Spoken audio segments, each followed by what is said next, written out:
Here we are, yet another episode of Starfleet Boy, and today we're having a casual and informal discussion about the Star Trek: The Next Generation episode "When the Bough Breaks." This is our first kid episode. This won't be the last, but it's our first kid-centric Star Trek: The Next Generation episode. Basically, to sum it up, the story is about a mythical civilization that is discovered to be real. They're so advanced that all of their needs and wants are taken care of by a kind of all-seeing, all-knowing type of computer called the custodian. And they're able to cloak their planet in a shield. Well, they have an incredible shield, and they're also able to cloak their planet to stay out of the universe, basically, to stay out of the galaxy, so that no one can find them. And they're just completely devoted to art and culture, and they don't do anything else. There's no need for anything else. There's no need to be a scientist or even work. Everything they need is provided for them. But sadly, they can't have children.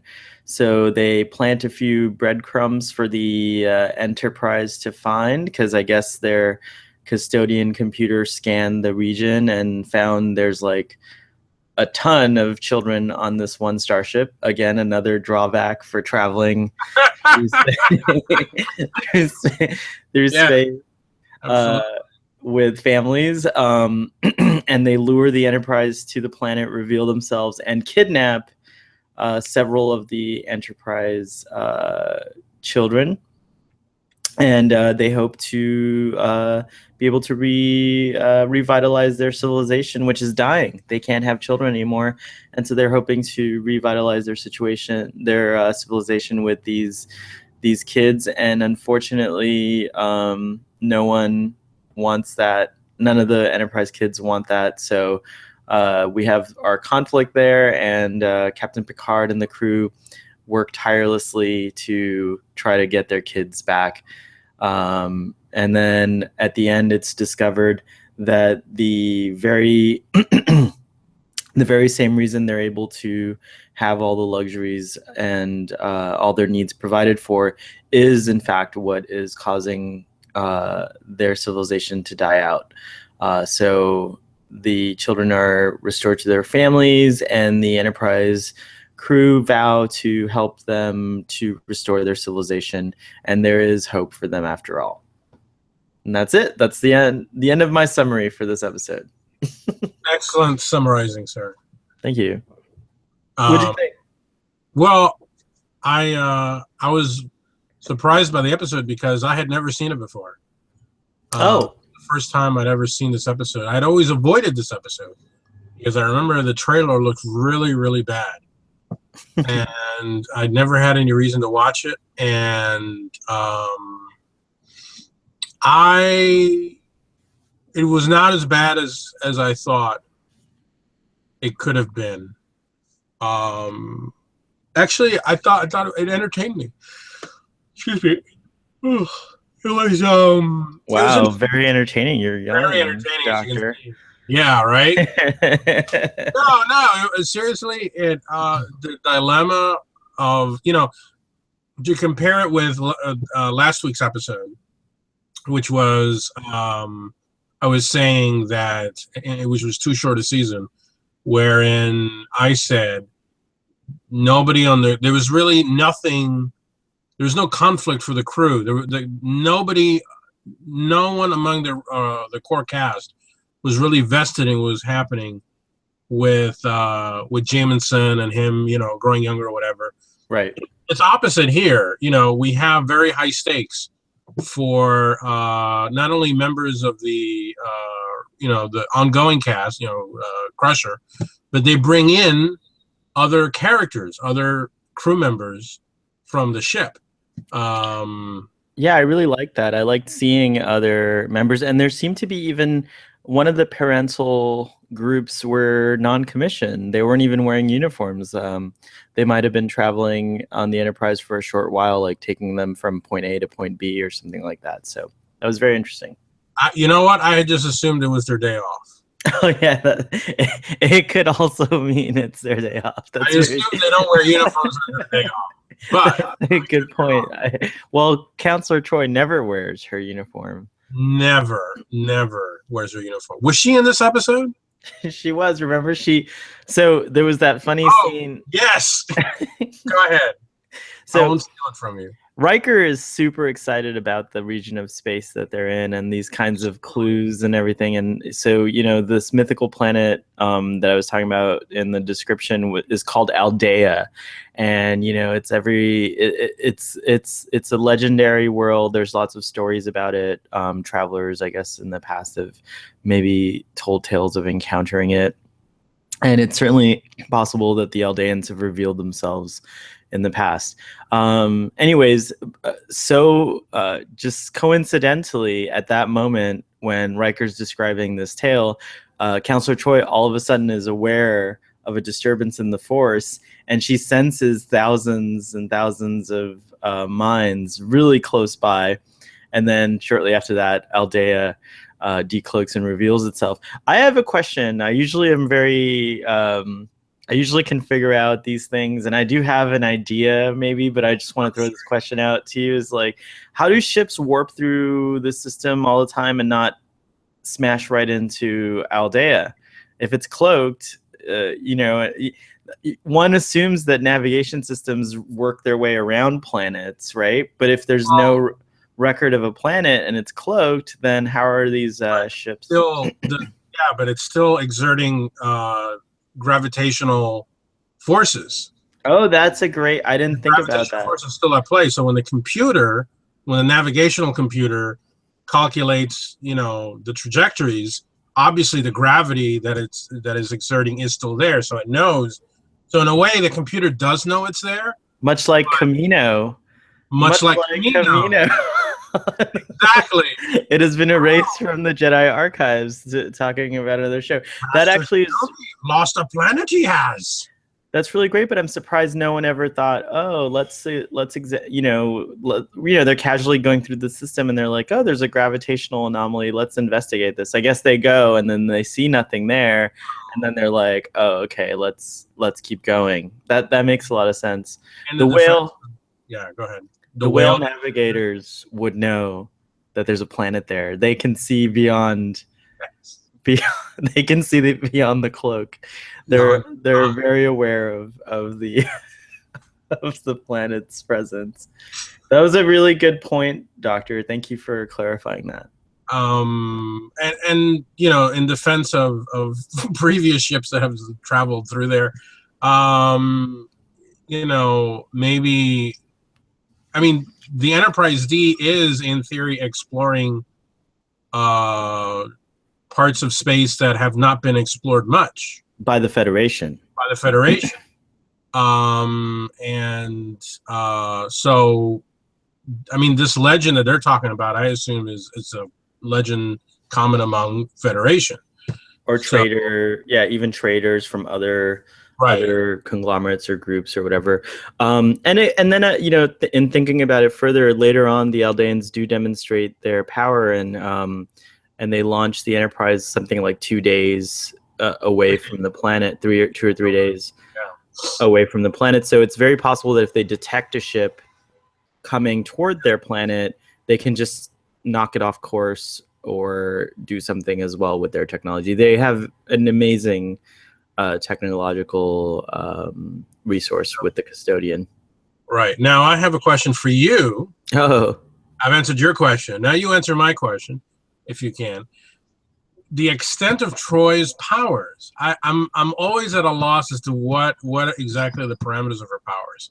So the planet was cloaked, and she was I don't understand. She was able to. I don't remember exactly. She was able to sense this entire planet while it was cloaked, or only after it was cloaked, or upon the cusp of being seen. Much like the whale navigators, whether the planet is cloaked or not doesn't matter to Troi, because what she's actually sensing is thoughts, like lots and lots of thoughts. So as they approach, while it was cloaked. So as they approached, while it's cloaked, when they got into a certain range of the planet, she suddenly became aware of many more minds than she's already aware of the minds on the Enterprise. And all of a sudden, it's like, imagine, if you will, like a bat and using echolocation. And at first, there's only like 20 blips on its radar screen, and then all of a sudden, there's thousands of blips on its radar screen. And that's what I imagine her mind lit up with, like all these strange thoughts and feeling. Well, with her, it's more emotions. She's only half Beta Z, so while she can't read minds, she can definitely read emotions. She can read that aspect of people's thoughts. Sensing the emotions of the people on the planet? That's correct. So every time they come to a planet, she senses emotions from the planets. That is correct.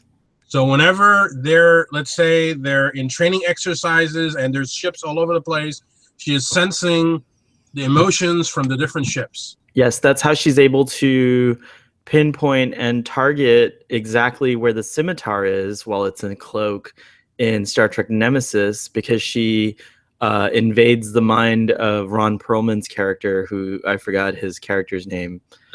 That's I forgot too. But she's able to kind of. Oh, sorry, I interrupted you. What were you saying? I had assumed that was because not just her power, but it was because he was also because he was a telepath, so there was a stronger connection. Right, and I think that's why in this episode, when Captain Picard says, well, where do you sense this? She says somewhere close. She's not fully aware of exactly where it is. And with you just kind of like supported that. Whereas like with Ron Perlman's character, she's like, what does she say to him? She's like, I forget what she says, but it's a nice little Troi moment later on in Nemesis. But yeah, so she's able to kind of map out. One can imagine that in her mind there's a kind of a thought or emotional map, and she has a rough idea of the distance of these minds or these emotional sources. Okay, so I guess going back to the episode, what did you think about the dilemma? It's really interesting, and this is not the first time we've seen this in science fiction. Extremely advanced civilizations that can no longer reproduce, and in this case, they threw in the added mix of the fact that there's like some kind of genetic degradation happening as well. So the population of this planet can no longer have children. They can no longer reproduce, and they can no longer. And they're also dying of some kind of radiation poisoning. It reminded me a lot of, radiation's a funny thing. It takes a very long time for life forms, I think, to adapt to dramatic changes. And when Dr. Crusher mentions that in the 20th century or the 21st century, that Earth faced a similar dilemma when it lost huge parts of its ozone layer. It's true. We are seeing huge spikes in cancer. Cancer has to do with a lot of factors, but it's very possible that like humans are being exposed to levels of radiation that they had never, that previously they had not been exposed to. And like, what do you really do about that? I mean, many of us stay indoors, but UV radiation you're not necessarily protected from it by staying indoors. It's it can travel in a lot of places. And we haven't seen a population problem yet. It's the opposite on this planet. Our population's still growing exponentially, but we're also not at the level of technical achievement that the Aldeans are. So one can imagine that like this civilization in particular has seemed to have lost its interest in science, in knowledge of that sort. They're very focused on just the here and now, on their, on art and culture, and that's very noble. But there's that one scene where Harry is talking about calculus, and his Aldean foster parent, kidnapper. Oh, Goldie Scott's here. There he is. Goldie Scott. Oh my goodness. Goldie Scott here. From Terok Nor. It's been such a long time. From Terok Nor. It's been several weeks. Yes, I mean, I haven't been seen on Starfleet Boy since back in early June, I believe. Goldie Scott was taking a hiatus. He had a lot of there was a lot of uprisings occurring on Bajor, and he had to take care of it. Keep them down, man. Keep them down. A lot of those Bajoran no good nicks. You know those Bajor for Bajorans people, the ones who are always shouting that? Yeah, bastards. You look good. You have a haircut or something? Thank you. No, actually, I'm long overdue for a haircut. It looks like you took some kind of. It looks like you took some kind of compound which has reduced your age significantly. Goldie Scott. That was our previous episode. But to finish, I was just Goldie Scott. We were just talking about the Aldeans and their civilization. Admiral Jameson. Yeah, that was last week's episode. Yeah. By the way, real quick, just what are your thoughts on that episode? Just like a very quick, like nutshell synopsis. The makeup was really bad, and it was bothering me the entire episode that his head was really old, but his hands looked like normal age hands. Oh my gosh! How did we miss that? We all missed that. Gosh. Well, as you know, our Cardassian view screens over here are very large, and so maybe that's why I was able to catch that. That's right. Frequently point out details that shock and surprise me. But certainly, if I could go back and be in charge of that remastering process for that episode, I would have added some digital wrinkles to his hands during those scenes. That would have been quite an undertaking. I think they decided to just go with it. Obviously, but I liked it, and I would give it out of 5. I would give that episode a 3. It was fun. That's exactly what I gave it. That's fantastic. You guys are generous, man. The Doctor gave that episode 1 star out of 5. Yeah, you gotta lower your expectations. Was that the first time you'd seen it? Oh no, I've seen that episode before several times. Okay. All it's right. one of the, I mean, season 1 is pretty much filled with poo, as we know. But that is, one of the less stinky pieces of poo in this season, in my opinion. But it is poo. Yeah. Okay. All right. We can agree on that. All right. But if you spend all day hanging around, really smelly poo, then less smelly poo, is going to seem really good. So hence the 3. I think if you watched this episode in the middle of season 4 or season 5, I would have given it a 1 or a 2. Yeah, I think that's what probably the Doctor was doing. Goldie Scott, just before you jump in, I just want to finish a thought that we were discussing the Aldean civilization and how they kind of lost their joy for science, and so there's that scene where Harry is talking about calculus, Doctor, and with his foster parent / captor, and the guy's like, what's that? And like, so he has no interest in math, and so it just goes to show you that like you can't. It's not. The lesson I think there is that like in that scene, it's very evident that it's not a good idea to just rely on a computer as advanced as it is to take care of all your needs, because you'll be like a child in a sense as well, very helpless. I think also one of the things that struck me was when at the end when Crusher has her eureka moment, and she's like, "Oh, it's because of the ozone layer, and it's this and that." The fact that the head of the planet is almost like denying it. Is there feedback for me? Do you hear that? Oh yeah, it's really weird. Doctor, there's heavy subspace interference coming from your end.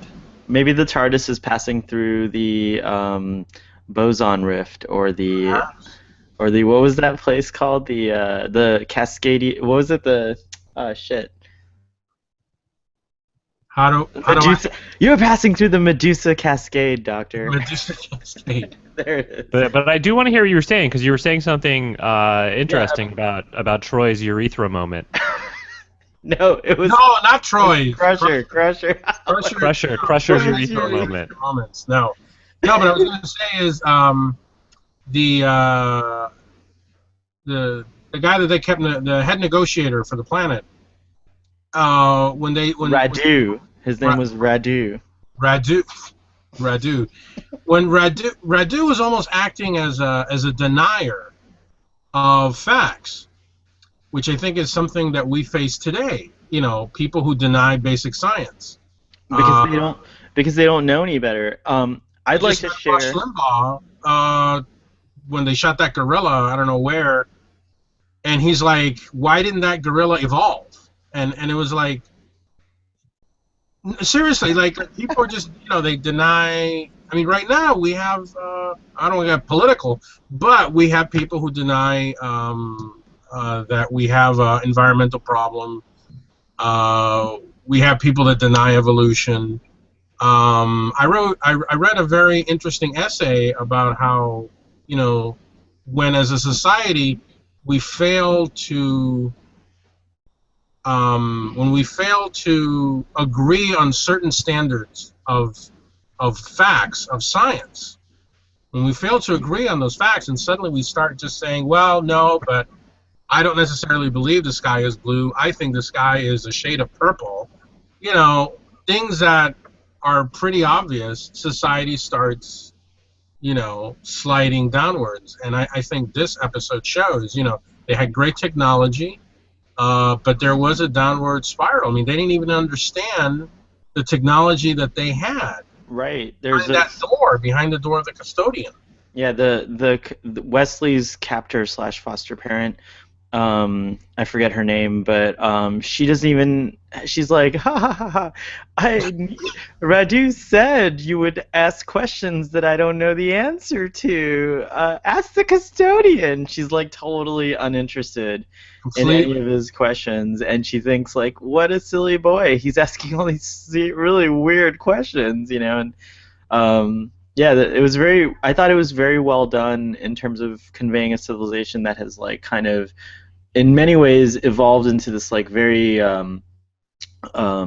very wonderful place, but also has evolved into a very dangerous and scary place. And, like, just the fact that they're willing to kidnap these children. By the way, there is a funny scene. I thought this was interesting, and Troi, is the spokesperson in this scene when they initially meet the Aldeans. And they just, they're like, oh, well, we want your children. Riker's completely shocked, and so is Crusher. And Troi says, humans are unusually attached to their children. And she's kind of like implying that there are other civilizations that would be like, sure, take 5 of my children. Like maybe Klingons. I think there are some humans too. Yeah. It's funny. Parenting is a huge thing in the news right now. There's a lot of discussion about parenting and how to parent correctly, and maybe the old ways of parenting aren't good enough anymore, and maybe the new ways of parenting aren't good enough. And I thought that in this episode, it was neat to see that Harry's father, in the future, there are still jerks that are parenting, even though they're in Starfleet. That opening scene where he's kind of like, he grabs Harry and he just like yells at him, to me it was like, oh, I thought, and even Riker's kind of uncomfortable with that whole exchange. He's like, I thought like, oh, maybe people don't do that anymore in the future, but they do apparently. They're still really strict and mean parents in the future. What do you guys think of that? I would love to see what Picard would have been like as a dad. I feel like he would have been 10 times worse than... what was the name of the guy? No, he's amazing. Harry's father, I forget what his name was, but he's an oceanographer or something like that. That's his science. He works with the whales. Dr. Henderson is what I'm going to call him for now, but I can't He remember. works with the whale. He works with the whale navigators on the Enterprise. That's what it is. He works with the cetacean navigators on the Enterprise. That's I his still role. don't believe that exists. This is proof. The fact that they have an oceanographer and a marine biology specialist on the Enterprise proves. No, it doesn't. It proves that they're visiting planets with oceans and ocean life that they need his input on. That's all it proves. My personal goal to insert a comment about the whale navigators in every episode of Starfleet Planet. So, outside of that, though, I think that ultimately it's interesting because later when his kid is kidnapped in the conference room scene, Harry's father does regret that he yelled at Harry. That was the last interaction that they had. And so, hey, parents out there, I'm not an expert on parenting. I'm not going to tell you how to parent. I'm not going to yell at you for letting your kid fall into a gorilla pen or whatever happened with that gorilla. I'm not here to do any of that. Not that we want to get political on this show, but just think that at any minute your child could be kidnapped by an ancient race that can no longer procreate, and how regretful would you be if you yelled at your kid? If the last interaction you had was yelling at your kid? Very well said, sir. Mm-hmm. I agree. So, I have a question about Radu. Radu, yes. He was from Laverne and Shirley, right? The Big Radu? Wasn't he called the Big Radu? No, was he? Did they make Did they do? No. No. I have him on the IMDb here. I'm going to tell you right now. Is there anybody watching this that's old enough to even get that joke? I think there's a lot of people on the analytics for this show. LMS fans out there. On the his name's Hey, that's Cindy Williams. Can we just talk about Cindy Williams for a little while? Yes, we can. So Harry Hardin, the actor who plays Radu, Jerry Hardin, the actor who plays Radu, is still alive according to IMDb. He's 86 years old now. And he was on, let's see here. Where's his Seinfeld. He was on Seinfeld. He's probably most famous for being the librarian on Seinfeld who tracks Jerry down for a 30-year-old overdue library book. Oh, I never saw it. The library cop. I'm serious. He's the library cop.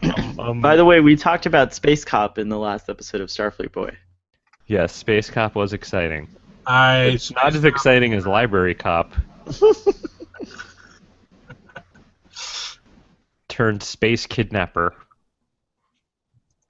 We're going way back here in the timeline of Radu. He was on Quantum Leap, by the way. I know many of us like that show. He also played Mark Twain in the later episode Time's Arrow, parts 1 and 2. Oh, I can't wait till we get to that episode. It's a great episode. And of course, he's probably best known as he was one of those guys that Mulder would talk to on X-Files and would feed him information about where the aliens really are and all that stuff. That's right. Yes, one of the many deep throats on that show. Right. Deep Throat. Yeah, he was like Deep Throat number 2 or 2.5 or something. Yeah.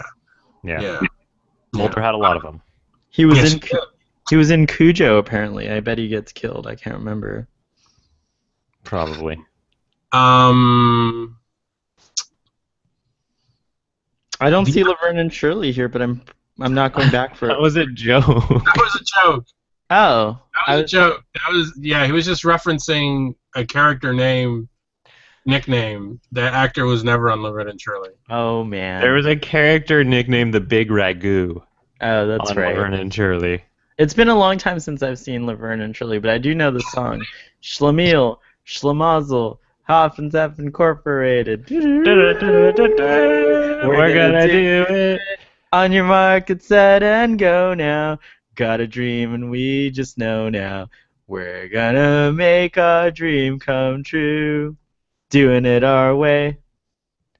I think it was Carmine Ragusa. Was that who it was? Carmine. Oh, he's not that accurate. But Carmine Ragusa, right? Yeah, you're right.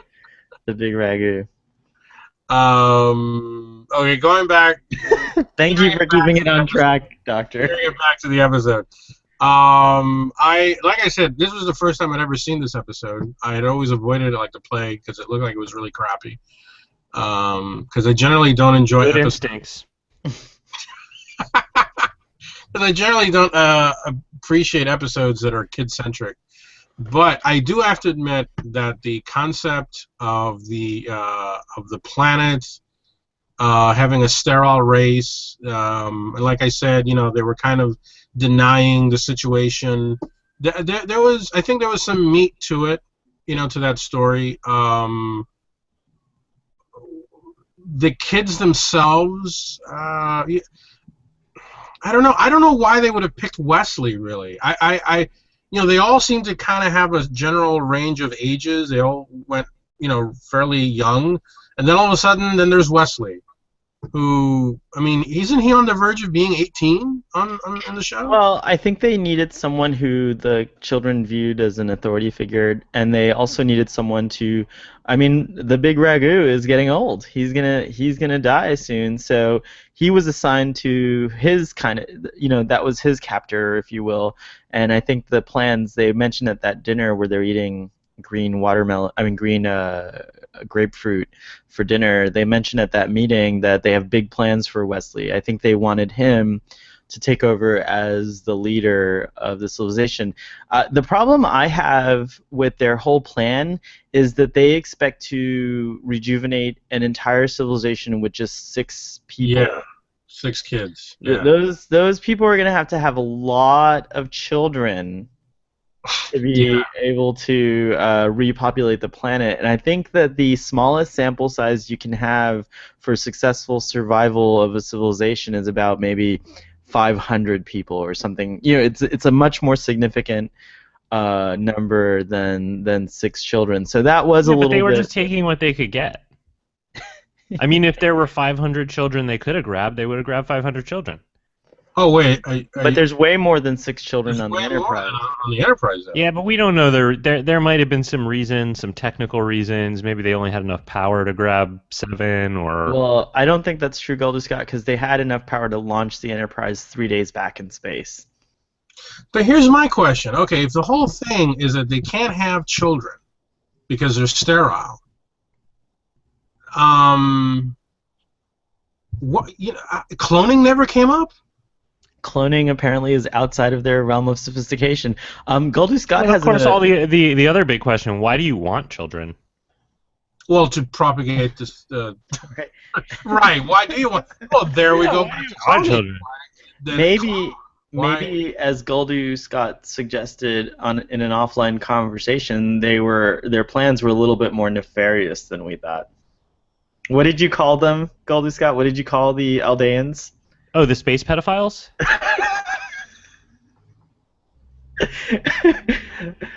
That's where we'll leave that. Well, okay. Before, because I was half paying attention during this episode, but when I first saw the old people with the kids, I didn't really have the sound turned up, and before I really understood what was going on, that was obviously the first thing that popped into my head. Not to take another early 80s sitcom reference, but I flashed back to a episode of Different Strokes that you guys may remember with Arnold and Dudley in the bike shop. Oh my gosh. Oh no. So fortunately, is this going to be the first edited episode of Starfleet Boy ever? No, we don't edit on Starfleet Boy. But we will say that was I intentionally provoked you to give that answer because I was not going to bring it up. I know. I intentionally provoked that answer because it is funny. But no, it's true. There are too small a sample size. It is possible that they wanted to start with them and then they were like, well, we'll lure more ships as we indoctrinate or integrate these people into our society. But kidnapping is a big deal. They have to brainwash. I don't think any of these innocent Aldeans, because they do seem a little innocent, realize that their plan's going to blow up in their face, which it did. The kid the musician, I thought that was one of the nicest scenes in the episode was the planet's foremost musician. He adopts a little girl who's also a musician. And the way their technology works is like you don't actually have to learn how to play an instrument or learn how to sculpt. There's these tools that are provided by the custodian that kind of interpret your thoughts, and using methods that are very similar to sonic technology, which is very ubiquitous in another show called Doctor Who. Using this sonic technology, they're able to do all kinds of things. So, for example, Harry is able to psychically link with this instrument and carve a dolphin out of wood. This little girl is able to psychically link with this musical instrument thing and create this like really beautiful yet very sad melody, as the musician Elder points out.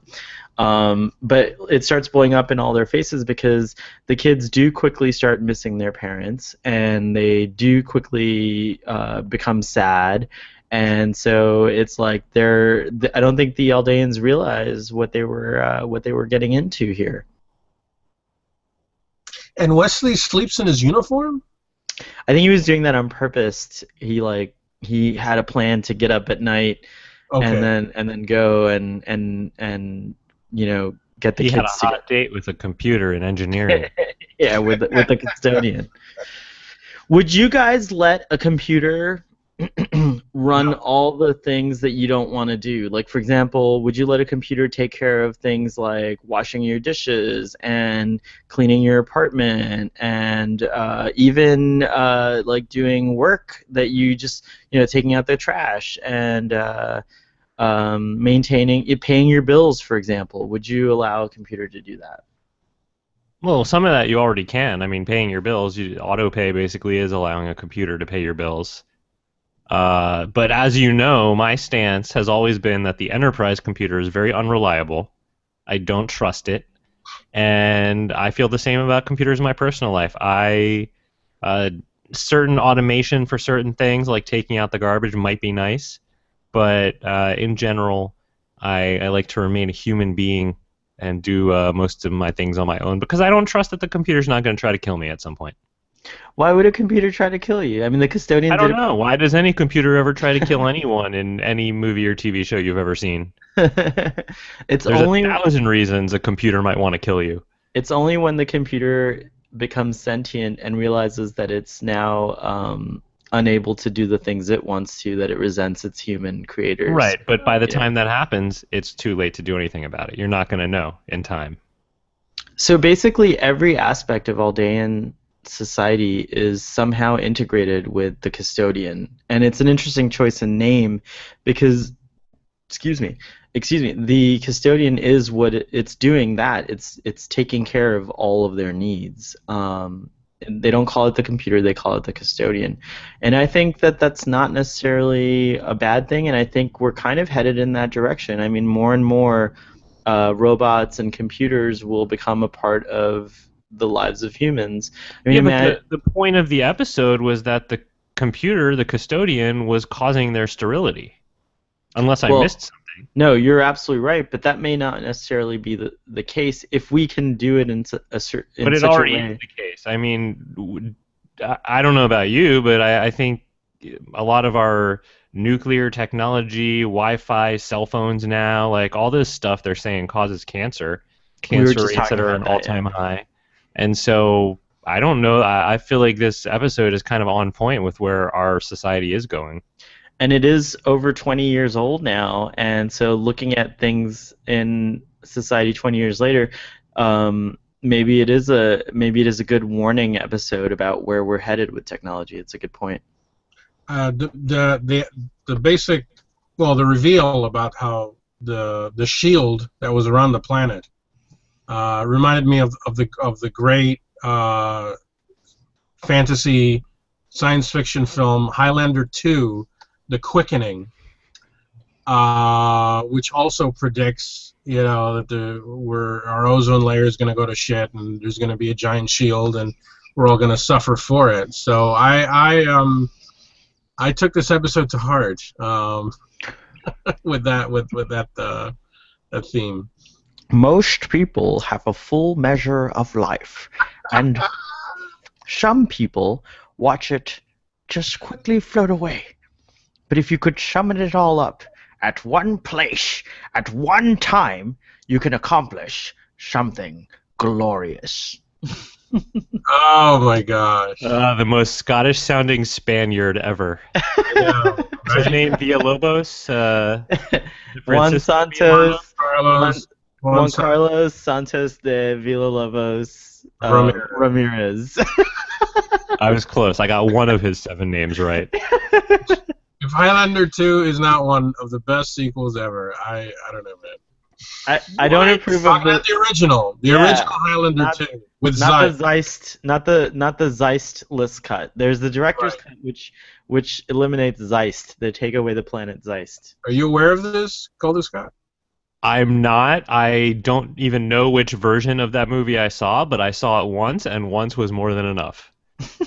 Well, you probably saw the director's cut, which like takes out some really amazing. I saw the one where when Sean Connery's character dies, who of course is a Spaniard, they play Scottish bagpipe music. That's the one I saw. I happen to own every copy of Highlander 2 ever made. Okay, well, I'm going to come pick them up. I'm going to pick all of them up from you. This is probably the version that you saw here, which has enhanced special effects and all that stuff. Oh, I don't know if I've seen that. Zeist, which you need. Let me show you Zeist. Hold on. Zeist. Now this Starfleet boy has just become Highlander boy for a minute. It's the weird planet at the beginning, right? Oh, then you did see the correct movie. I did. I think there's a weird planet, aliens and stuff at the beginning. Mm-hmm. That's right. Zeist. No. But there and was. It's very controversial, right? Because they brought in aliens into the Highlander origin, which was not a thing. This is the Zeist version.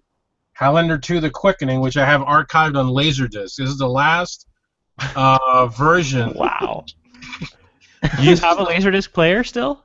I do. Yes, I do. Oh, wow. Yes. And, you need to digitize that. Zeist is preserved on this disc for all time. We can all now visit Zeist whenever we need to. Yeah, the planet Zeist. I think in the next Star Trek series that is going to debut next year, sometime in January, I think that they should give a nod to Highlander and visit the planet Zeist. There is some news on the front, by the way. Oh, go ahead. But we should finish with this episode first. Well, all in all, I would say that it was a pretty decent episode. I'd give this one on a 5-star scale also 3 stars. I think it's a solid, good episode. What do you give it, guys? 1.5. Oh. I'm not done discussing it. Oh, yeah, go ahead. Ask but give it a rating real quick. I would give this 2.7 because I think if I'd watched it back when it aired, I probably would have hated it. I think the only reason that I find anything redeemable about this episode now is I did find the plight of the planet somewhat. I mean, it's just interesting to reflect on it. I mean, I really, it hit home with me, this idea of this race. You know, it's there. It's plain as the nose in their face that they're sterile and they're dying because the ozone layer and the radiation, and they just don't see it. And it's almost like they refuse to see it. Not only do they refuse to see it, but the computer doesn't tell them. It doesn't know. Maybe well, I don't know. You have to understand this computer was designed and programmed millennia ago. You know, she says hundreds. It was designed to be their custodian to take care of them. Right. Why is the computer? It's only as wise. To take care of them must be seeing that the race is dying. Why doesn't the computer react in any way? Well, its reaction has been telling them, and they just don't believe it because when Crusher gives them the evidence that this is what's happening, the reaction of this guy was like, no, it's not true. It's not true. It's like, you know, this, and this. It's like see no evil, hear no evil. Yeah. And I think right now in today's world we see a lot of that. and that was a very interesting point. That there are people on planet Earth, a good number of them, enough to create a constituency or a conglomerate that believe that the Earth is only something like 50,000 years old or whatever the Bible calculation is. Right. You know. Right. No, I believe it's only about 40,000 years old. 40,000 years old, yeah. And Yeah. that's Are you saying that's not the case?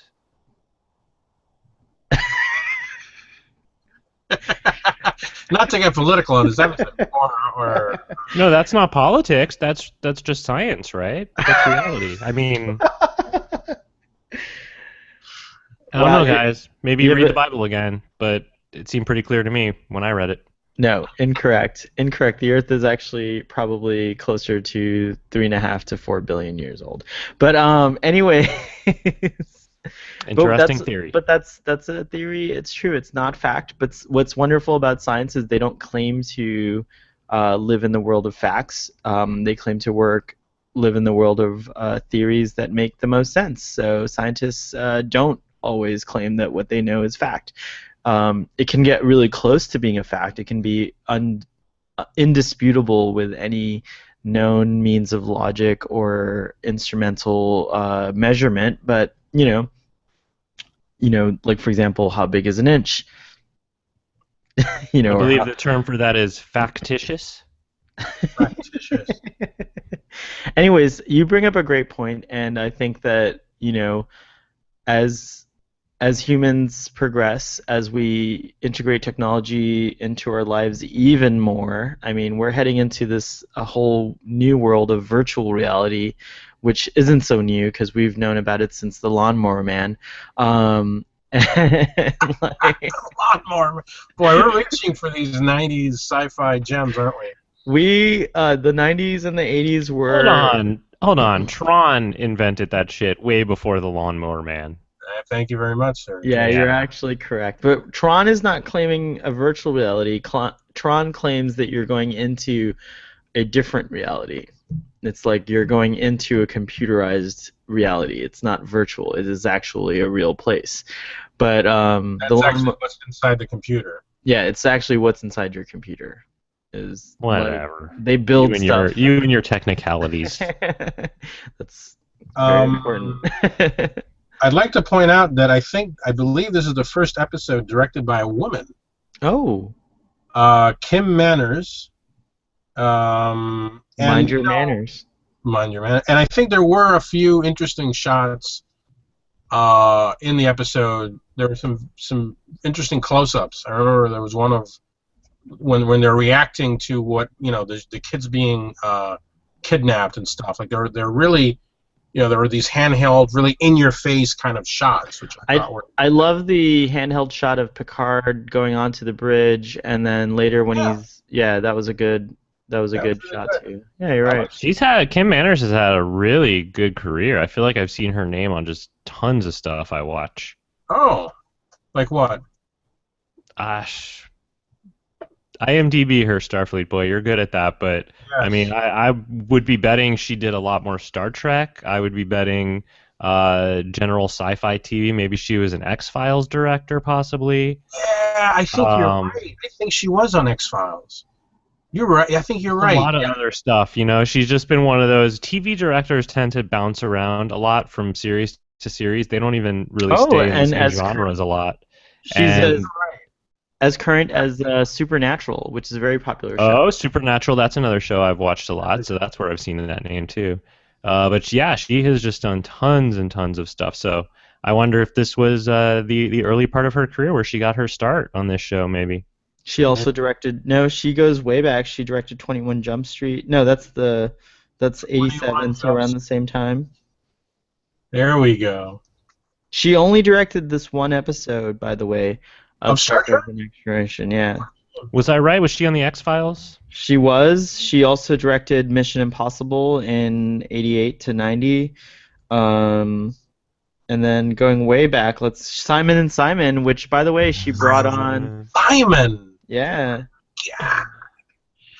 So she What only about did Cagney and Lacey? Did she do Cagney and Lacey also? Her very first credit is 1981. She directed 8 episodes of Charlie's Angels. Wow. Yeah, Kim Manners is a pretty big deal. By the time she was already a big deal by the time she directed this episode of Star Trek: The Next I'm Generation. surprised she only directed one.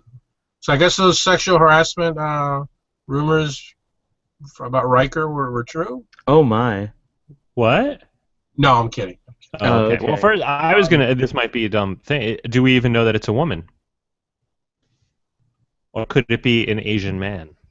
Wow. That's a really good point. I assumed it was a woman. I'll take responsibility for that. I did too. I've been using the she pronoun, and it might be. It is a man.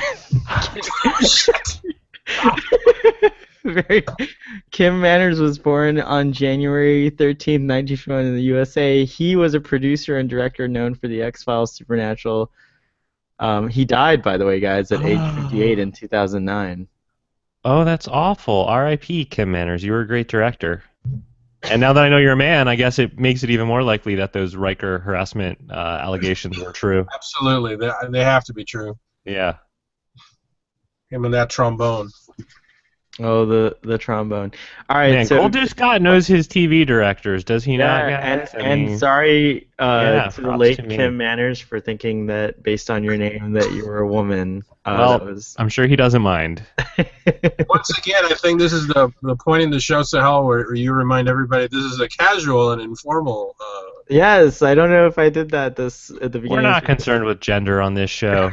No, not at all. We think everyone should just use the most available bathroom. By the way, there have been cases where there was a really long line at the men's bathroom and no line at the women's bathroom at a club where I've gone into the women's I've never bathroom seen that. and used the women's bathroom. Well, I do go to gay clubs, so you know. That would be the only situation where that's true.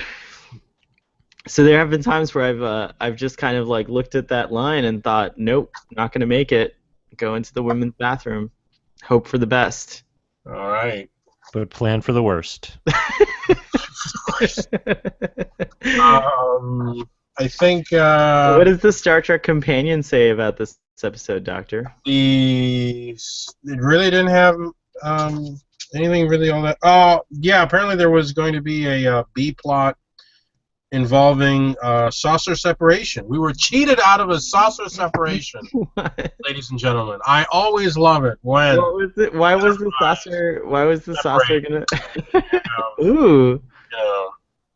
So I guess maybe they were gonna just kidnap the saucer section, and they were gonna try and negotiate from the battle bridge, maybe.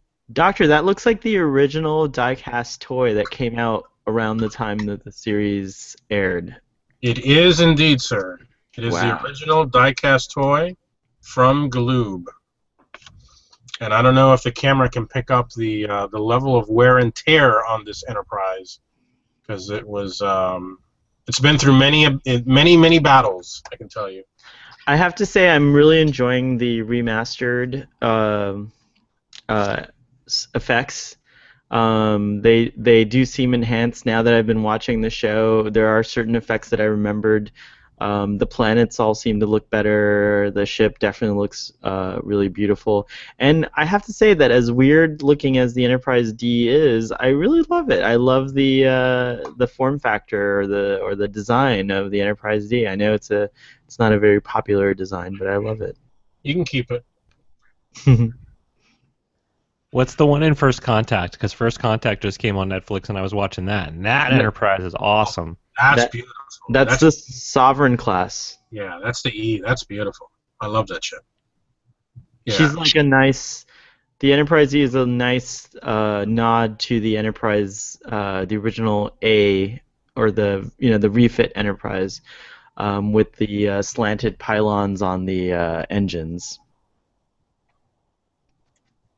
Love me some slanted pylons. Nothing gets me more excited. So I should say the nacelles. They're not the engines, but yeah, the nacelles. So then, what's the ratings again? I give it a What did I give it? You gave it a 2.7. Goldie Scott gave it a 1.5, and I gave it 3 stars out of 5. Generous, sir. Way too generous. So the moral of the story is don't rely on a computer to do all the work for you. There's a lot to learn, and calculus is important. No matter how frustrating it is, and you want to be an artist, it's good to know math. If you say so. I don't know. I'm an accountant, and I let my computer do all the math for me. Thank you. You validated my point. Oh boy. I want to point out, this is kind of changing the topic, but they announced that Joe Menosky and Aaron Collette have joined the writing staff of the upcoming Star Trek TV series. Joe Menosky was staff writer on Star Trek The Next Generation, Star Trek Space Nine, and, I won't hold it against him, Star Trek Voyager. And his episodes include Darmok. Great episode. Clues. Time's Arrow, which we just mentioned. Talked about. Mm-hmm. The Chase, which is, if I'm not mistaken, that's the one where they're looking for the genetic codes. Mm-hmm. That one. And Suspicions. These were Next Generation episodes. And they don't mention... Wait, do they mention Deep Space Nine episodes? Oh, they only mention Voyager episodes. That sucks. Well, I'm not gonna read those. And Aaron Collette is a comic book writer, best known for his work on Ultimate X-Men. He also has TV experience working on all 4 seasons of NBC's Heroes. The pair join novelist Kristen Bayer, who has penned numerous Star Trek Voyager and Buffy books. Okay, Goldie Scott's having kind of a visceral reaction here. I knew when you said that name, I knew I recognized it from somewhere. And I was a reader of the Ultimate X-Men series from issue 1. Really? And when he came onto that book, it was awful. It was awful. And actually, I think the book ended, right? Like, he came onto the book, did 1 or 2 arcs, and then it went into that ultimatum thing. I don't know if you remember that, where they killed most of the X-Men and the book ended. But that was, at the time, one of my favorite books that had been handed off to a couple of great writers.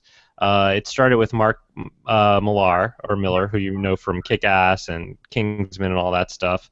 Right. And then it got handed off to Brian K. Vaughan. And then shortly after there, it went to this Aaron Collette guy, and just not a fan, man. The book just went downhill so fast, and not a fan of Heroes either, I'm sorry to say. I lost interest in Heroes after a couple seasons, but at the same time, we do have a really strong alumnus, a Star Trek alumnus coming on, so maybe we'll have someone who can temper the other. Now, what do we know about the other guy, the Darmok guy, other than these Next Generation episodes? I know nothing. Joe Menosky. Let's look him up. I wouldn't put too much stock into who the writers are, though, because really they're under the direction of the showrunners and the producers, and a lot of their writing is always going to be subject to vetoes and edits and changes. And so, you'll even see, like, Ron Moore wrote some episodes of Voyager that I'm sure are pretty awful. Because they were Voyager. But so I'm sure all these guys are professional writers. If they've worked in TV before, they know how to do their jobs, and it's really more a question of what direction they're given and who the people are above them. And we do have Nicholas Mayer on this project, so I have a lot of hope for the new Star Trek series. The proof will be in the pudding, as they say. Yes. The space pudding. The space pudding, yeah. All right, well, gentlemen, if there's nothing else, I think I'll wrap it up. I'd like to ask, are any of you buying the Blu-ray of the director's cut of Star Trek II coming up later this week? I'm not. I owned the director's cut on DVD, so I have seen it. I've seen that version of the film multiple times, and I just recently got rid of that DVD when I moved back here from out west. So it's still fresh enough that I don't really feel the urge to watch it again. But I'm sure at some point, hopefully that'll come on Netflix. I would like to see it in HD, but not enough to drop $20 on it. Is this a new director's cut or the same director's cut? Same director's cut, just remastered. On VHS. Actually, Nicholas Meyer took something out.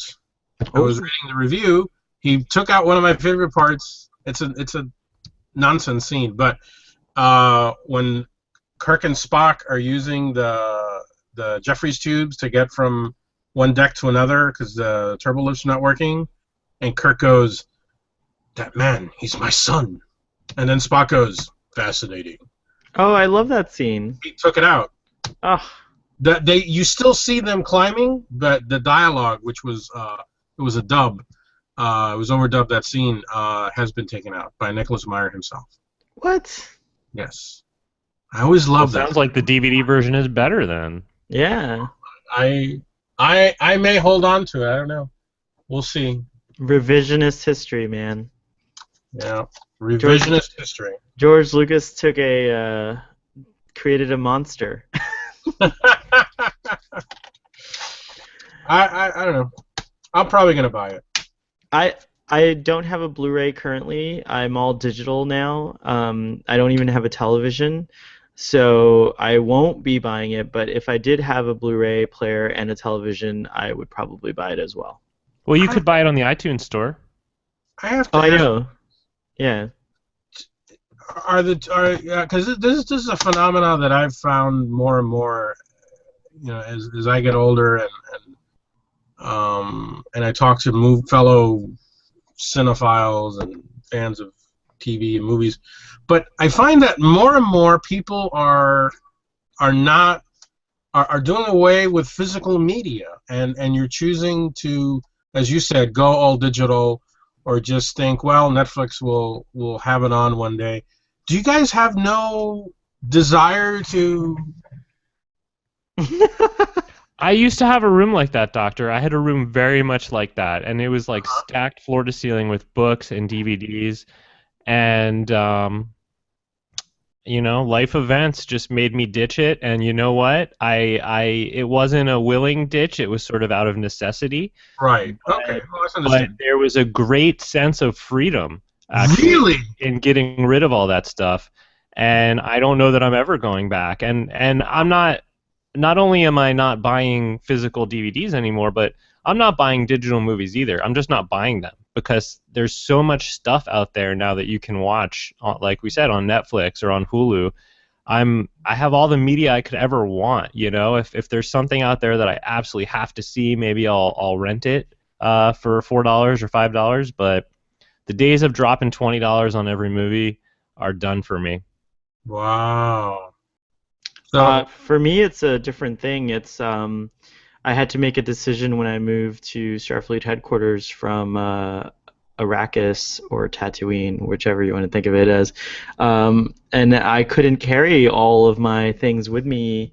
So I do have a storage unit, and all of my DVDs and books are sitting in a storage unit, but there's no more. Yeah, it's just difficult to be. But you have a desire to have them with you. I also would love to have a library of sorts that like yours, but at the same time, everything I want I have digitally as well, and I'm able to watch it on my computer or on my iPad. And I do have to say I do miss my parents have a very nice sized screen in their home, and I do miss having that kind of cinematic experience, or close to it rather. But I've been doing fine. I watch everything on my computer, and it's just fine. Wow. And I save on space. I feel kind of. I can't do that. I can't watch TV shows on a computer and iPad. That's one turn I can't take. I need a nice TV. I agree with you there. I have constantly. There's somebody at work who's like, "Oh, have you seen the new trailer here?" And he hands me his phone, and I'm like, "I don't want to see it on your phone." Yeah, I want to see it on a movie screen like it was meant to be seen. Right. Exactly. Absolutely. Yeah. Yeah, I mean, but there's only so much you can do with what you have available, and Starfleet No, Boy I understand. I does understand. not No, have a TV. Now I can't wait till holographic technology enables us to have a TV in a small profile. That would be wonderful if I could just have like a little rectangular box that sits there on this table, and when I turn it on, a 60-inch projection in front of me is there. That would be great because then it saves on space. It's you all mean like about space. Riker's hollow porn? Yes, just like those hollow lyre players. Like, Except he had a pedestal for it, which was really weird too. It was like a pedestal just for them. right. Well, we don't know what happens later on in that program, Well, he was There's other stuff interrupted. going on that pedestal. Yeah. All right. What happens on that pedestal, let me tell you. On that note, thank you, gentlemen. Another great discussion on Starfleet Boy. I really appreciate it. And live long and prosper. LLAP.